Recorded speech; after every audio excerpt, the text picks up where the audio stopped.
প্রিয় ভাই আমার, আজ আমি আপনাকে একটা প্রশ্ন করতে চাই। এমন কি কখনো হয়েছে আপনি রাতের অন্ধকারে দুহাত তুলে আল্লাহর কাছে কিছু চেয়েছেন, বারবার চেয়েছেন, মাসের পর মাস চেয়েছেন, হয়তো বছরের পর বছর চেয়েছেন, কিন্তু তারপরও মনে হয়েছে কিছুই বদলাচ্ছে না। আপনার দোয়া যেন আকাশ পর্যন্ত পৌঁছাচ্ছেই না। মনে হচ্ছে, হে আল্লাহ, আমি তো আপনাকেই ডাকছি, তাহলে আমার দোয়া কবুল হচ্ছে না কেন? প্রিয় ভাই, যদি আপনার জীবনে এমন কোনো মুহূর্ত এসে থাকে, তাহলে আজকের এই ভিডিওটা আপনার জন্য। কারণ আজ আমরা এমন একটি বিষয় নিয়ে কথা বলবো, যে বিষয়টা বুঝতে পারলে আপনার জীবনের অনেক অভিযোগ, অনেক কষ্ট, অনেক প্রশ্নের উত্তর আপনি নিজেই খুঁজে পাবেন। একবার ভেবে দেখুন, আপনি হয়তো কোনো কিছু পাওয়ার জন্য আল্লাহর কাছে দোয়া করছেন, কিন্তু যদি সেই জিনিসটা আপনার জন্য ক্ষতিকর হয়, যদি সেটা আপনাকে আল্লাহ থেকে দূরে নিয়ে যায়, যদি সেটা আপনার জীবনের সবচেয়ে বড় বিপদের কারণ হয়ে দাঁড়ায়, তাহলে একজন দয়ালু রব কি সেটা সঙ্গে সঙ্গে আপনাকে দিয়ে দেবেন, নাকি আপনাকে রক্ষা করবেন? প্রিয় ভাই, আজ আমরা জানব কেন কখনো কখনো আল্লাহ আমাদের দোয়া সঙ্গে সঙ্গে কবুল করেন না, আর কেন অনেক সময় দেরিতে পাওয়া জিনিসটাই আমাদের জীবনের সবচেয়ে বড় রহমত হয়ে আসে। প্রিয় দিনী ভাই আমার, একটা বিষয় কি কখনো খেয়াল করেছেন, আমরা যখন কোনো কিছু চাই তখন আমরা শুধু সেটার সুন্দর দিকটাই দেখি, কিন্তু আল্লাহ দেখেন পুরো ছবিটা। আমরা দেখি আজ, আল্লাহ দেখেন আগামীকাল। আমরা দেখি এই পৃথিবী, আল্লাহ দেখেন দুনিয়া ও আখিরাত দুটোই। আর এই কারণেই অনেক সময় আমরা যেটাকে কল্যাণ মনে করি, সেটার ভেতরেই লুকিয়ে থাকে আমাদের জন্য বড় ক্ষতি। আবার যেটাকে আমরা কষ্ট মনে করি, সেটাই হয়ে যায় আমাদের জীবনের সবচেয়ে বড় রহমত। প্রিয় ভাই আমার, আল্লাহ তাআলা কোরআনে এমন একটি আয়াত নাজিল করেছেন, যে আয়াতটি প্রতিটি মুসলিমের হৃদয়ে গেঁথে রাখা উচিত। আল্লাহ বলেন, তোমরা কোনো একটি জিনিসকে অপছন্দ করতে পারো, অথচ তা তোমাদের জন্য কল্যাণকর, আর কোনো একটি জিনিসকে ভালোবাসতে পারো, অথচ তা তোমাদের জন্য অকল্যাণকর।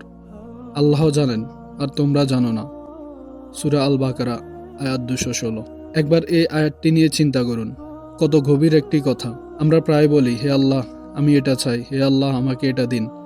কিন্তু আমরা খুব কমই বলি, হে আল্লাহ, যদি এটা আমার জন্য ভালো হয়, আমার জন্য কল্যাণকর হয়, তাহলে আমাকে দিন। কারণ আমরা জানি না আমাদের জন্য আসলে কি ভালো। প্রিয় ভাই, হয়তো আপনি একটা চাকরির জন্য দোয়া করছেন, কিন্তু চাকরিটা পাননি।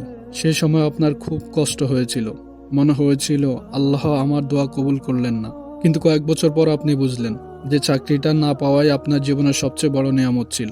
হয়তো আপনি কোনো সম্পর্ক ধরে রাখার জন্য কেঁদেছেন, অনেক দোয়া করেছেন, কিন্তু সেই সম্পর্কটা ভেঙে গেছে। তখন মনে হয়েছিল সব শেষ, কিন্তু পরে বুঝলেন আল্লাহ আপনাকে এমন একজন মানুষের কাছ থেকে দূরে সরিয়ে দিয়েছেন, যে আপনার জীবনে আরো বড় কষ্টের কারণ হতে পারত। দেখুন, আমরা বর্তমান দেখি, কিন্তু আল্লাহ ভবিষ্যৎও দেখেন। আর এই জন্যই কখনো কখনো আল্লাহ আমাদেরকে সেটা দেন না যা আমরা চাই, বরং তিনি আমাদেরকে সেটাই দেন যেটা সত্যিকার অর্থে আমাদের জন্য ভালো। আর প্রিয় ভাই, এখানে একজন মুসলিম আর সাধারণ মানুষের মধ্যে পার্থক্য।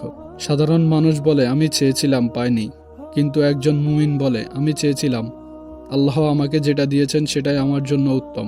আর এই বিশ্বাসই মানুষকে কঠিন সময়েও শান্তি দেয়। প্রিয় ভাই আমার, এবার আমি আপনাকে ইসলামের ইতিহাসের একটি ঘটনা মনে করিয়ে দিতে চাই, হুদাইবিয়ার সন্ধির কথা। যেদিন রাসূলুল্লাহ সাল্লাল্লাহু আলাইহি সাল্লাম এবং সাহাবীরা মক্কায় উমরা করার উদ্দেশ্যে রওনা হয়েছিলেন, কিন্তু মক্কার কুরাইশরা তাদের প্রবেশ করতে দেয়নি। দীর্ঘ আলোচনার পর একটা চুক্তি হয়। বাহ্যিকভাবে দেখলে মনে হচ্ছিল মুসলমানদের প্রায় সব শর্তই মেনে নিতে হয়েছে। এমনকি অনেক সাহাবীর মনেও কষ্ট জন্মেছিল। তাদের মনে হয়েছিল, এটা কেমন চুক্তি, এটা কেমন বিজয়। কিন্তু ঠিক তখনই আল্লাহ তাআলা সূরা আল ফাতহ নাজিল করেন, আর সেই চুক্তিকে বললেন, নিশ্চয়ই আমি তোমাকে সুস্পষ্ট বিজয় দান করেছি। একবার চিন্তা করে দেখুন প্রিয় ভাই, যেটাকে সাহাবীরা প্রথমে ক্ষতি মনে করেছিলেন, আল্লাহ সেটাকেই বিজয় বলেছিলেন। কেন? কারণ তারা বর্তমান দেখেছিলেন, আর আল্লাহ দেখেছিলেন ভবিষ্যৎ। আর হয়তো আপনার জীবনেও ঠিক এমনটাই ঘটছে। আজ যে দরজাটা বন্ধ হয়ে গেছে, হয়তো সেটাই আপনাকে বড় বিপদ থেকে বাঁচিয়ে দিয়েছে। আজ যে দোয়ার উত্তর আপনি পাচ্ছেন না, হয়তো সেটার পিছনেও এমন কোনো হিকমা আছে যা আপনি এখনও দেখতে পাচ্ছেন না।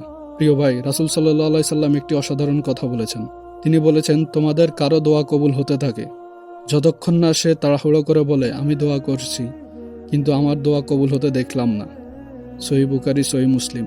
একটু খেয়াল করুন, আমরা অনেক সময় দোয়া করার পর অপেক্ষা করি, এক সপ্তাহ, এক মাস, হয়তো এক বছর। তারপর আমরা হতাশ হয়ে যাই, মনে করি আল্লাহ হয়তো আমার কথা শুনছেন না। কিন্তু প্রিয় ভাই, একজন মুমিনের কাজ হলো দোয়া করা, আর কবুল করার সময় নির্ধারণ করা আল্লাহর কাজ। আমাদের কাজ দরজায় কড়া নাড়া, দরজা কখন খুলবে সেটা নির্ধারণ করেন রাব্বুল আলামিন।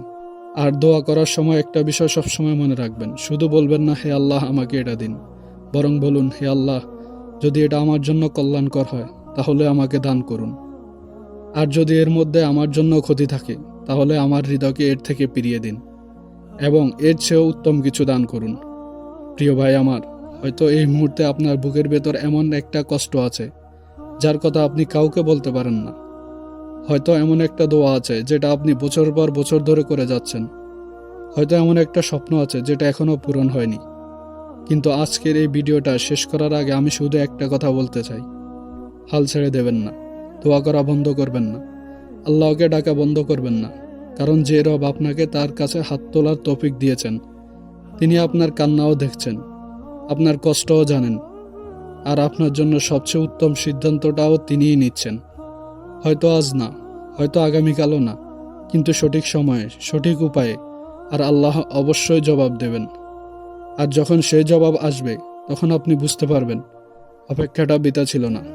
প্রিয় ভাই, এই কথাগুলো যদি আপনার হৃদয় ছুঁয়ে যায় তাহলে কমেন্টে শুধু আলহামদুলিল্লাহ লিখে জানান। আর এমন আরও হৃদয় ছুঁয়ে যাওয়া ইসলামিক ভিডিও পেতে আমাদের সাথেই থাকুন।